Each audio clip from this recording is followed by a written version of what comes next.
Well, welcome. This is Willamette Week's endorsement interview for Oregon House District 35, correct? Yes. Okay. Can you first, just for our viewers, sort of outline the boundaries of District 35?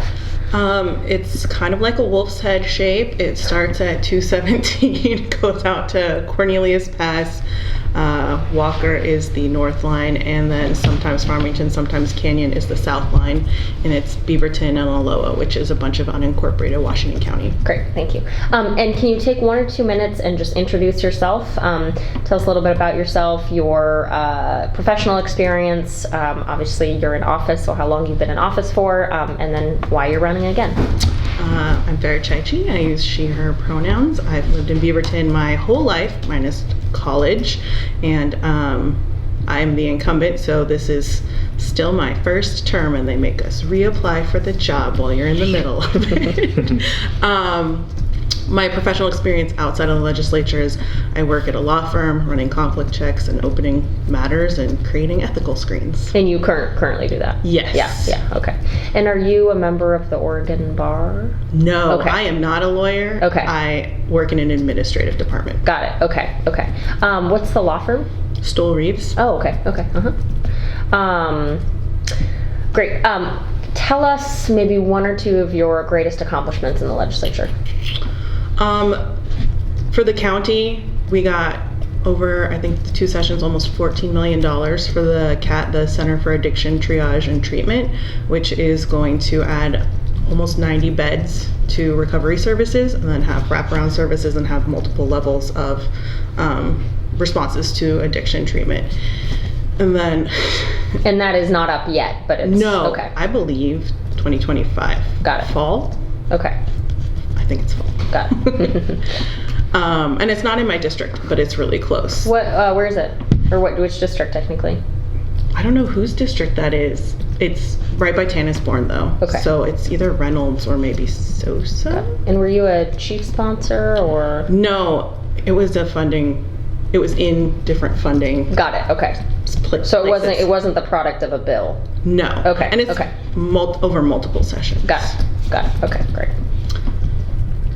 Yeah, and then last session we also had the Coal Act, which is divestment from coal in our state money, which is pretty awesome. Not as far as I think we should go, but good for now. Where would you have liked it to go, ideally?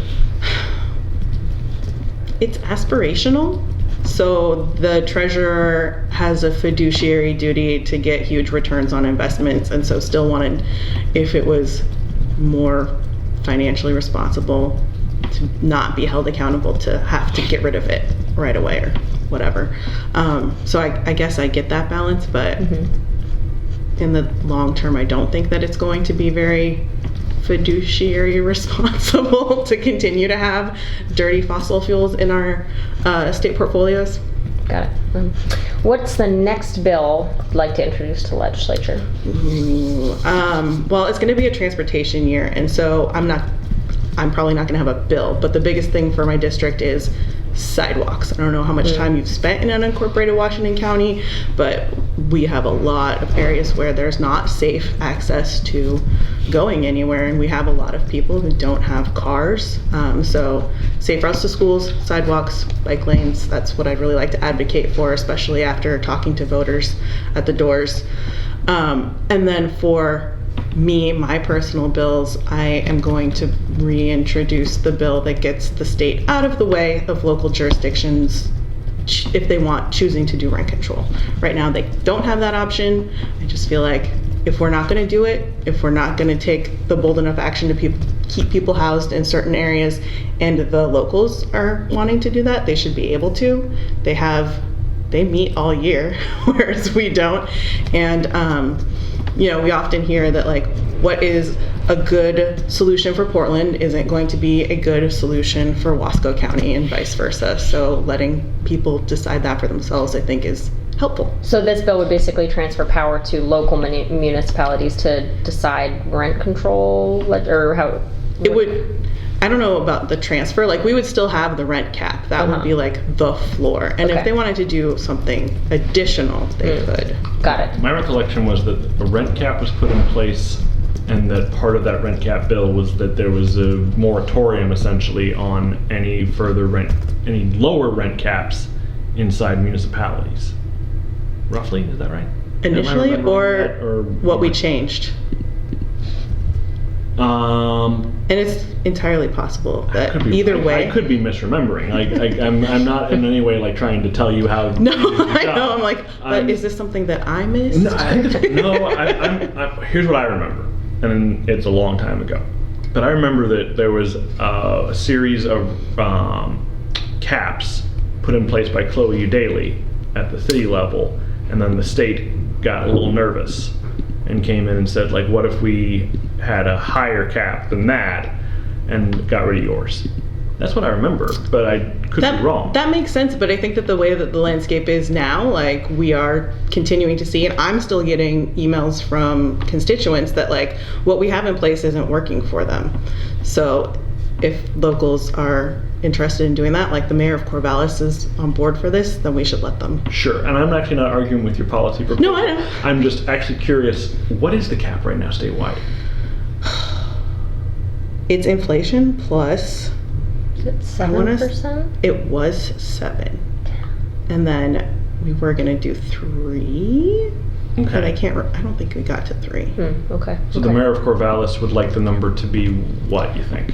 I don't know, and it doesn't necessarily have to be that cap either. There are other ways people do rent control elsewhere, so the sky could be the limit. I mean, the sky would be the limit that we put in the bill if we put limits in the bill. Got it. I'm just genuinely curious about the mechanism. Like, rent control fascinates me. As a renter. Yeah. Same here. Yes. I think last time you were in here, we had asked about your stance on the legislature sort of rolling back Measure 110, and I believe you said that you were very opposed to that. Have your thoughts changed or evolved at all in the past 6 months about that? I still don't agree with criminalizing drugs. I still believe that we got here from pretty racist, underhanded means. I sent you my speech from last time, and in it I quoted Nixon's advisor, Ehrlichman, that they basically made it up so they could target their political opponents. And I think that we still see disparate impacts against people who are less favored in society, and it doesn't help anyone be less addicted. It doesn't save lives, and putting people behind bars can make it harder. It does make things harder for people in the long run. They have to dig out of an extra hole. Are there aspects of House Bill 4002 that you think might work? Or, I mean, I'm not asking you to like take a different position. I'm more curious if you see going forward there being some things to look forward to, feel hopeful about.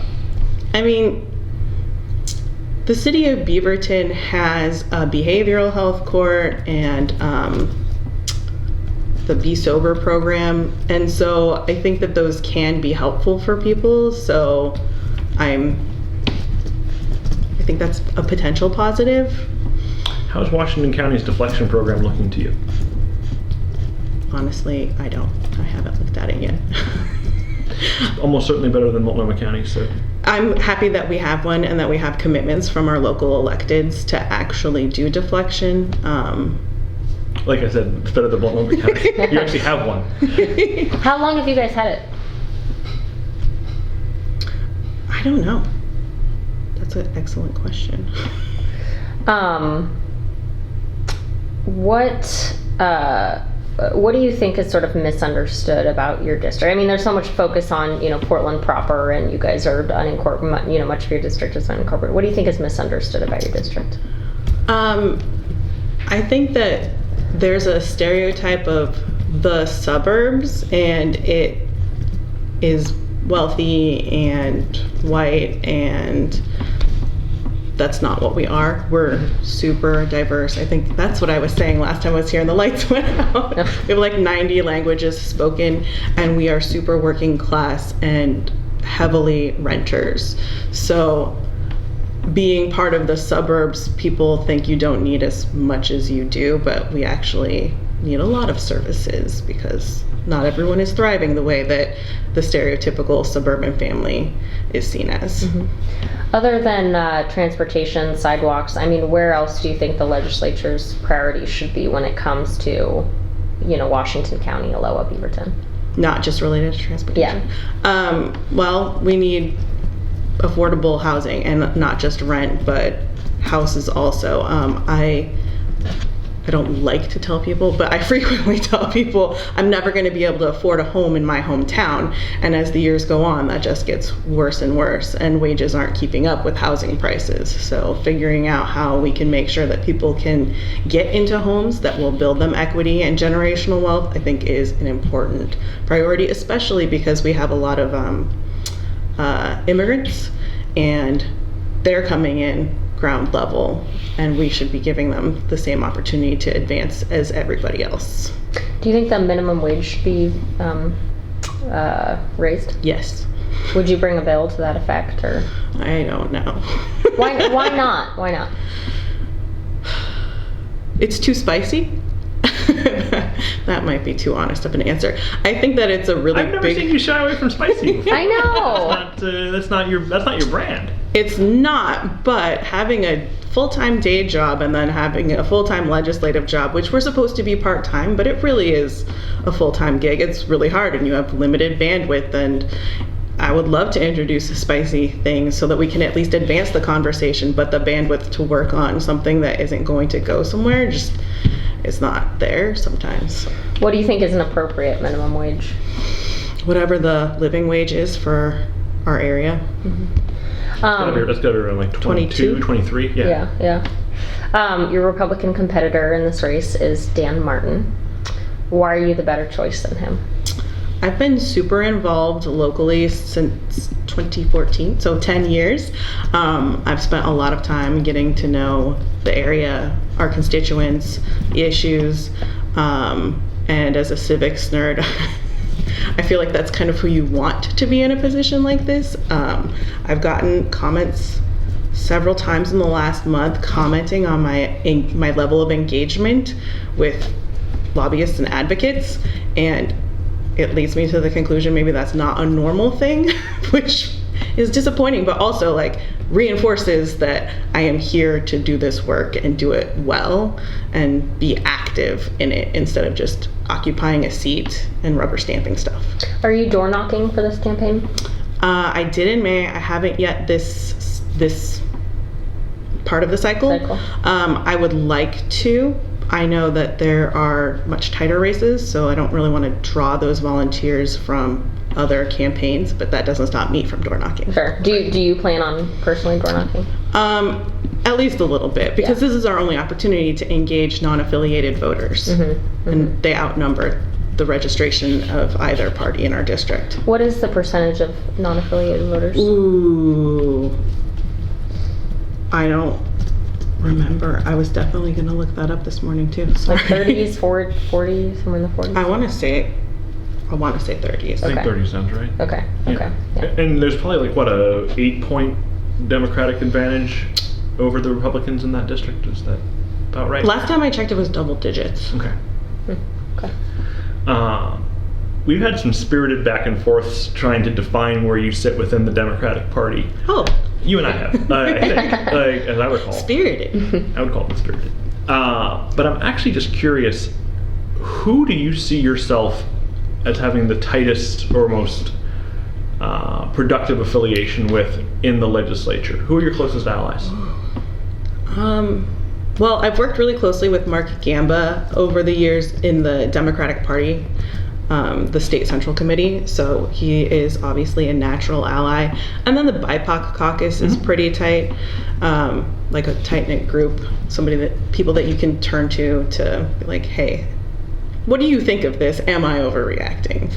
And it has a mix of people with different levels of experience. So like Rep. Ruiz has been there for a while and is in leadership, and so he has a different perspective than maybe Anessa Hartman, who can understand where I'm coming from as a freshman legislator.